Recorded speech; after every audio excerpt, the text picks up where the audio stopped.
આજે જે પુસ્તકાલય આપ જોઈ શકો છો અહીંયા,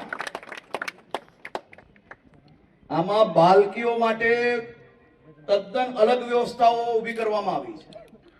આજના જમાનામાં કોમ્પ્યુટર ઇન્ટરનેટ થી જે પુસ્તકો વાંચવાની હોય તેની મેં વ્યવસ્થાઓ અલગ ઊભી કરવામાં આવી છે.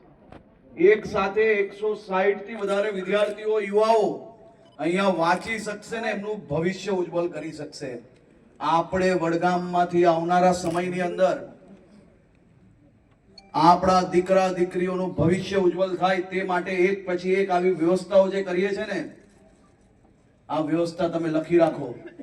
આ પુસ્તકાલય આવનારા દિવસોમાં અનેક લોકો DYSP, deputy collector, police inspector, સરકારી નોકરીઓ અને વિદેશમાં ભણવા અને ભણીને મોટા મોટા ઉદ્યોગપતિઓથી લઈને બધું બનવાનું કારણ કે તમારી આ પુસ્તકાલય.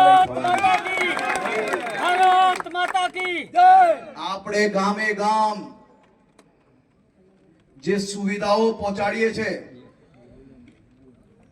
એ સુવિધાઓ આપણું પરિવાર અને આપણા એરિયાના ક્ષેત્રના નાના નાના બાળકો અને યુવાનો એમનું ભવિષ્ય ઉજ્જવળ થાય તે માટે આપણે સૌ સાથે મળીને કામ કરીએ છીએ.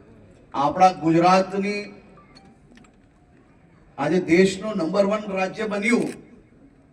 એ નંબર 1 રાજ્ય બનાવવા માટે તમે અહીંયા ઉભેલા સૌ લોકોએ રાત દિવસ કાલી મજૂરી કરી છે. નરેન્દ્રભાઈ મોદીએ એમના એમ કહેવાય ને કે આખું આખું જીવન એ આપણા ગુજરાત માટે ઘસી લીધું છે. આગળ પાછળ ક્યારેય કઈ જોયા વગર કામ કર્યું છે અને તમારા સૌની અને નરેન્દ્રભાઈની જોડીએ આજે ગુજરાતને નંબર 1 બનાવ્યું છે.